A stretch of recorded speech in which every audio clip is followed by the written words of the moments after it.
Hey guys, this is a bit of a different setting because we got a new puppy just a couple days ago. Right now he's got to be in his crate unless we want him to pee all over the house. So we're going to be doing this video here today. This is a Monday video. And today I'll be talking about the Lightspeed short report. I know many of you guys who hold Lightspeed stock were like, what's going on? Why did it drop from 160 all the way to 123? And when you found out that there was a short report, then you're like, is this actually true? Should I sell my shares or should I hold on? So in this video, I'm just going to dig through the short report and kind of go through some of the things where I think that the short seller or the short report writer actually did a disservice to Lightspeed and caused some unnecessary fear. As you can tell from my tone already, I'm a bit more bullish on Lightspeed than bearish. However, I still do believe that Square and Shopify hold a bit of an advantage over this company right now. That's why my position in Lightspeed, I have about 16 shares. Versus Shopify as well as Square and my other accounts, I've got significantly larger portions. But with that said, let's jump right into the report on my laptop here. Now, I'm not going to go over every single slide, but we'll go over maybe like 8 or 10 slides and just kind of debunk what this short seller has to say. So on this page here, they're saying this quote from the CEO shows some sort of shakiness in Lightspeed's business. And this is to do with their belief that Lightspeed has a lingering problem with its financial and accounting reporting. So the interviewer asked the question, any major challenges along the way, anything that stands out? And the founder states that they had a challenge in implementing a system of Salesforce, and it took them 4 attempts. Honestly, as like a younger company, when you're trying to implement things go wrong, honestly. And if you're going to base your view on the company off of this quote from 2015, I'm kind of questioning, why are they doing this? This is so far back. This was even before they IPO'd. And honestly, in startup companies, there's a lot of things that are embellished to investors, and that's because these companies have to do that in order to raise funding. It's not just a Lightspeed problem here, it's actually just an entire startup problem. Slide number 13 here is that there's early evidence of material misstated gross transaction volume. And I guess they're starting to try to build a case of Lightspeed misreporting numbers back when they were younger as a company, and that's even stemming to today. When you look at a company, sales and marketing, they do their best to sell the company. And oftentimes they over embellish, but like they actually have something to back that up. And it's usually the nuances in their wording. So here they've got $6 billion in transactions processed by Lightspeed customers, $7.3 billion processed by our customers in 2013, and 7.5 processed by customers in 2013. So it's possible that this 6 billion plus means 7.3 billion because they haven't totally counted it, or there's some weird things going on in the background that they didn't want to state the exact number, and then they update it later on to $7.3 billion. But why they changed it from 7.3 to 7.5, this could have honestly been a communication mistake. I mean, it's not a big deal, just like $200 million in gross transaction volume. When you've got that much transaction volume going through your system, and each transaction on average might be like, $20 to $250. You may have miscounted 0.2 billion, it's possible. But personally, I don't think this is something that would deter me away from Lightspeed. But we'll kind of have to go forward in the report and see what else is going on because, again, this is building up a case against Lightspeed starting from the early days, so it's kind of too early to tell. So slide 14 here, there's a former Lightspeed employee who gives warnings about Lightspeed's gross transaction volume reporting. And gross transaction volume, for you guys in your information, is not a metric that's required to be reported by companies. And you have to remember, as investor relations, you're always trying to make the company as marketable to your investors as possible. Because essentially you're trying to sell them the stock. And the reason why you're trying to sell people into buying your stock is so that the stock price goes up. And if you need to do a capital raise, you can rely on the public markets and the current stock price to help support your raise. So there are going to be certain marketing tactics that happen. And yes, there's smoke and mirrors oftentimes. And this isn't only just a Lightspeed thing. Gross transaction volume is a very vague metric here. And if they actually broke it out into which sections of their revenues are actually growing the fastest, well, that would be a mistake on their part. And let me explain why. The reason why the company wouldn't report gross transaction volume and all the details behind that is because it reveals their strategy. And as a company, yes, you want to give enough information to your investors, but it's really to market your stock to them. Internally, there's definitely going to be other metrics that people actually look at who are involved in the business. And as investors, yes, we kind of have to take gross transaction volume with a grain of salt. But like I said, this is the same thing with all companies.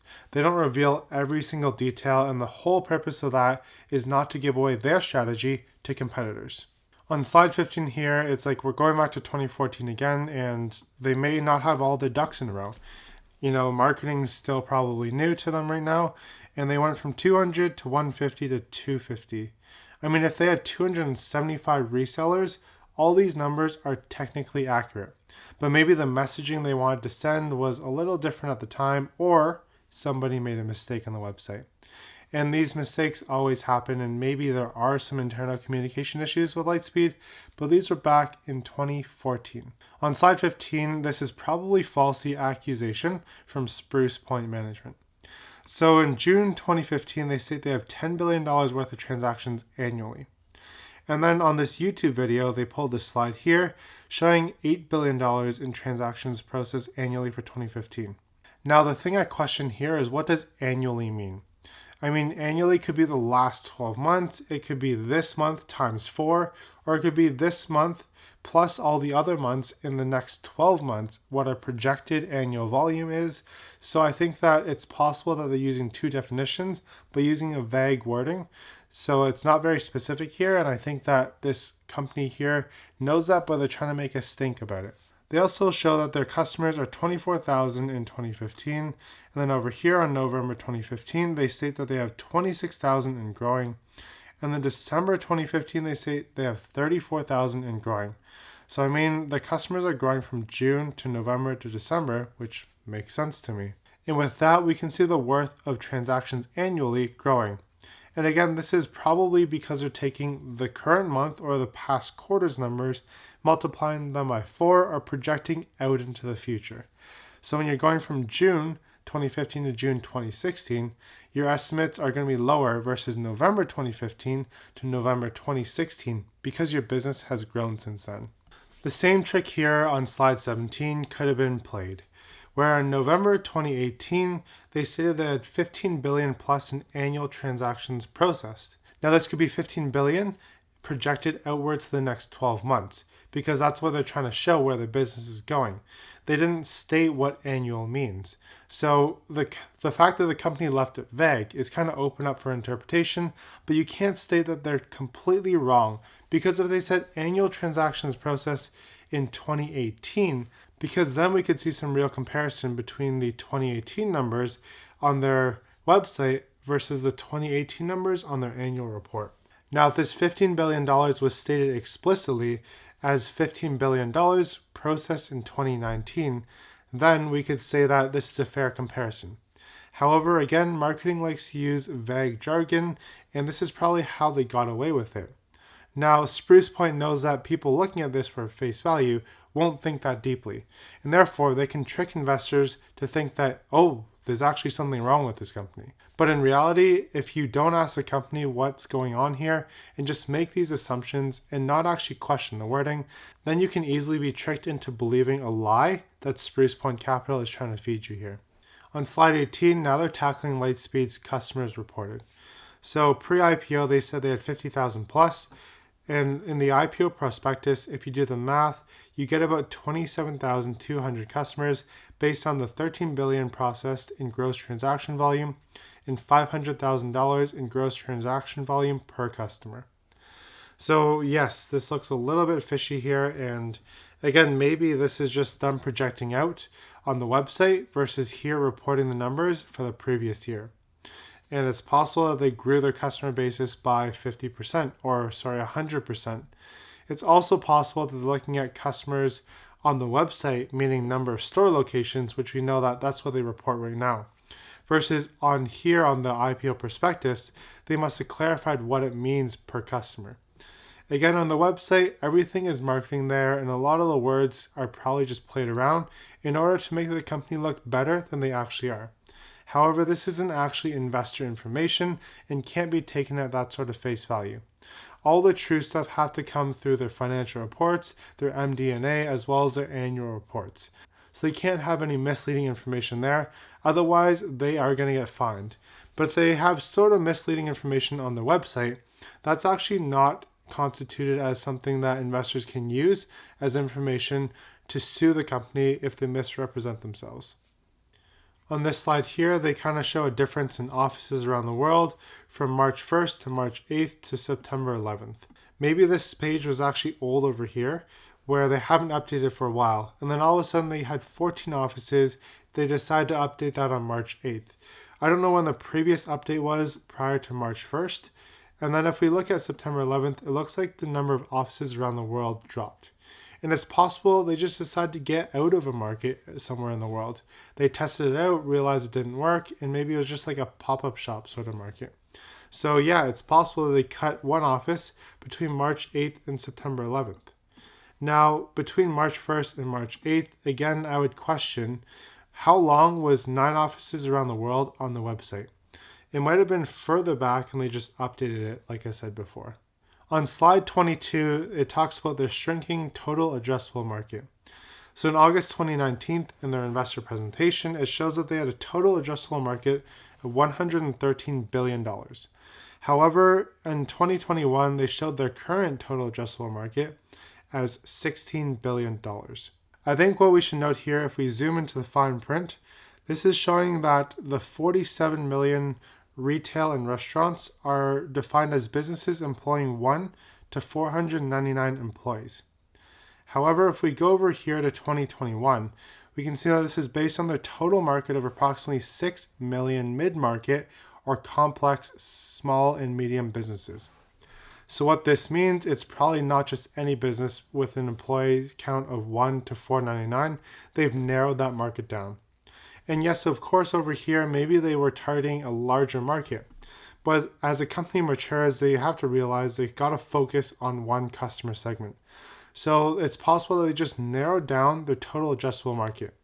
And yes, this was smoke and mirrors back in 2019, obviously to attract more investment.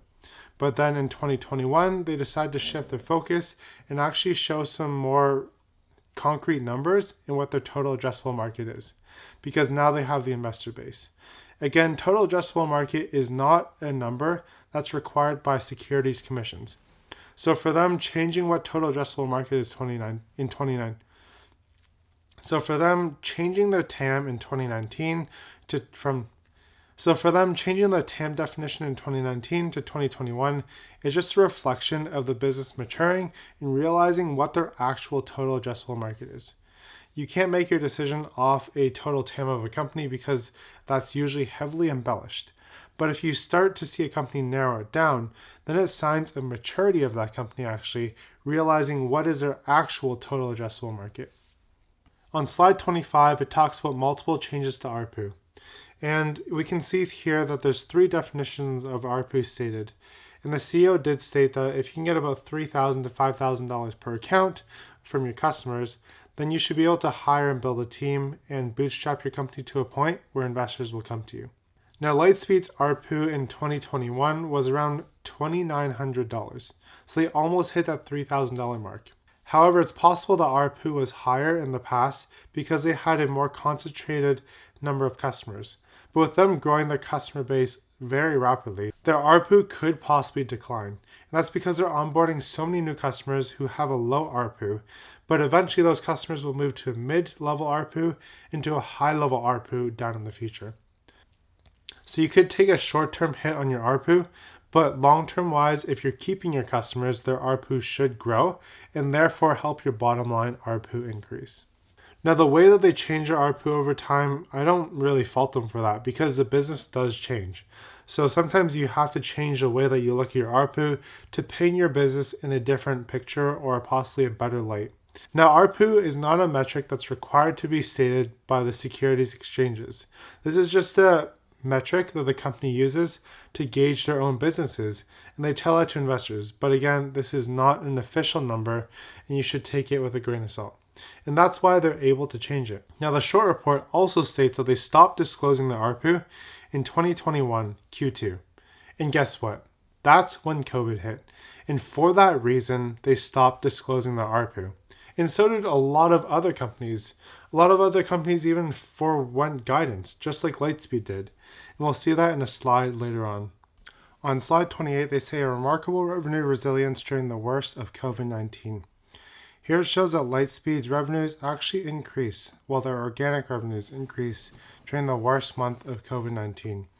And if we look at the competitors, they declined by 19, 25, and 27%. So the author of this report is stating, how is Lightspeed able to grow their organic revenue when all their competitors are declining? I mean, maybe Lightspeed's just that much better, and this company is jealous, and they're trying to short the stock in order to make a profit. If Lightspeed is cooking the books, in fact, then there must be something wrong. However, there hasn't been an investigation launched, or if it has been launched, it hasn't yet shown anything material where they were cooking the books. So stay tuned for that. This slide here is talking about the discrepancy between modules being added during COVID versus removed, as well as how their annual revenue per user is going up as people were removing the modules. Now, in the peak of COVID-19, they said we've got an increase in module uptake of things like delivery and e-commerce and so on as well. However, later on in 2021 or a year later, they saw a lot of customers who have removed some of the modules went back to buying more modules from Lightspeed. Now, I don't really see any contradiction here because they say in this first statement, they increased the module uptake of things like delivery and e-commerce, specifically the two things that increased during COVID-19. Now, in other sectors, it's possible they had a decline in modules, but this isn't what this statement is saying here. It's not saying that they had an increase in modules across the board, just through delivery and e-commerce. And then in 2021, it's possible those customers who are in other sectors were buying back modules where they had let them go earlier at the peak of COVID-19. Now, I'm not really sure how the ARPU was increasing.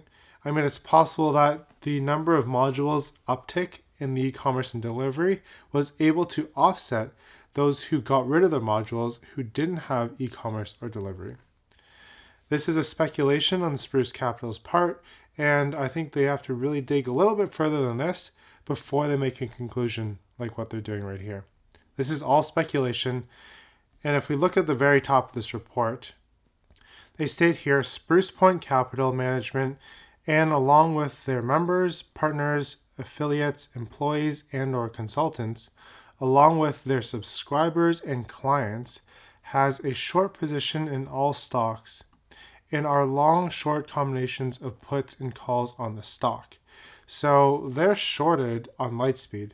So they have something to gain by putting out this report. And they've stated in the disclaimer here, however, who's going to read this wall of text? So people reading this report or seeing the headlines, they don't realize this company has a short position and stands to gain if they sell off their shares. So of course, people will sell off their shares when they see this fear-mongering article saying that there's a short report out there. In fact, there's a lot of algorithmic traders that probably have something in their algorithm stating if a short report comes out, they sell instantly. Because they know if they don't sell at the top, when the short report comes out, it's going to decline even further. So for that reason, we saw a huge decline in Lightspeed stock, mainly due to algorithmic traders probably, as well as some retail investors who saw the headline and were like, oh crap, I gotta get out of this stock. I mean, they already made a pretty tremendous gain. If we look up Lightspeed stock on Google, we can see over the past year, or actually let's go to the 5-year chart, at the lows of COVID-19, the stock was trading at $13.50. And then now it's, even if you sold it today, you're at an 820% gain from those lows. So anyone who bought from here all the way up to about here has something to still gain from selling. And when there's a short report out there, people don't want to take that risk. And that's why we saw a huge decline in the stock, as much as a 21.76% drop.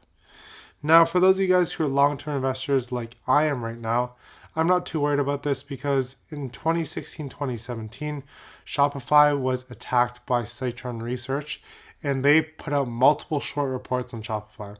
But if you look at Shopify stock today, as well as their business, not just the stock, it's doing perfectly fine and they're growing at crazy rapid numbers. Although yes, their valuation has run up a lot further than where the business is at, but people do believe in this company long term. And likewise, people also believe in Lightspeed, giving it a super high PS ratio of around 23 today.